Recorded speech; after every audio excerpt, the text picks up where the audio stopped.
झारखंड के लघु और कुटीर उद्योग धंधों को अगर राहत और रियायत नहीं दी गई तो आधे से ज्यादा उद्योग धंधे बंद हो जाएंगे। उद्योगों को खुला भले ही छोड़ा गया है, लेकिन बाकी पाबंदियों से उद्योग धंधे नुकसान में ही चल रहे हैं। रिपोर्ट देखें। सरकार ने उद्योग धंधों को बंद से छूट भले ही दी, मगर उद्योग धंधे नुकसान में ही चल रहे हैं, क्योंकि मार्केट बुरी तरह प्रभावित हुआ है। डिमांड है नहीं, कारीगर भी फैक्ट्रियों तक नहीं पहुंच पा रहे। फैब्रिकेशन उद्योग जो झारखंड में बहुत आयात पाया जाता है, वहां इंडस्ट्रियल ऑक्सीजन की पाबंदी ने उनकी कमर तोड़ दी। ऑक्सीजन की उपलब्धता अब सुनिश्चित हो गई है, फिर भी ऑक्सीजन उद्योग धंधों को उपलब्ध नहीं हो पाया है। उद्योग भी जो हैं अपनी अपनी सेक्टर वाइज वो 30% से लेके 50-60% कैपेसिटी तक चल रहे हैं। कुछ उद्योग ऐसे भी हैं जहां पे डिमांड नहीं है, या अभी गवर्नमेंट ने जो ऑक्सीजन बेस्ड कुछ उद्योगों को जो फैब्रिकेशन वाले हैं, चूँकि उनको सप्लाई नहीं हो रही है, हम लोगों ने उसके लिए भी अपील की है।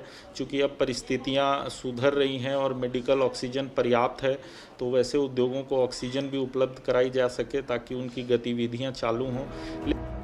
पिछले साल लॉकडाउन के चलते केंद्र सरकार ने उद्योग धंधों को राहत पैकेज का ऐलान किया था।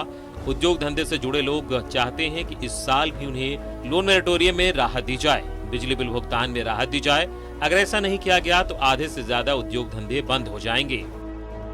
इलेक्ट्रिसिटी फिक्स चार्जेस हैं, लोन्स हैं, इंस्टॉलमेंट्स हैं, तो इन सब पर सरकार को एक बार सोचना चाहिए, रियायत देना चाहिए, क्योंकि जो हमारे एम्प्लॉयज़ हैं उनके भी पेमेंट्स हैं। व्यापारी को सब तरफ से मार हुआ है, तो सरकार को इसमें रियायत देनी चाहिए। साथ ही साथ लोन इंटरेस्ट इसमें भी अगर हमें मॉनिटोरियम जिस प्रकार लास्ट ईयर मिला था वो मिलना चाहिए। झारखंड में लघु और कुटीर उद्योग रोजगार सृजन का एक बड़ा साधन है, जो पिछले साल थे मंदी का शिकार है। इस साल भी हालत वही है। अगर सरकार राहत, रियायत और मदद नहीं दी तो उद्योग धंधों को भारी नुकसान उठाना पड़ेगा। राज्य सरकार से तो उद्योग धंधे को कोई मदद मिलेगी इसकी संभावना कम है। हाँ, केंद्र सरकार चाहे तो बेल आउट पैकेज घोषित कर उद्योग धंधों को बचा सकती है। कैमरामैन दीपक के साथ शहनवाज अख्तर की रिपोर्ट।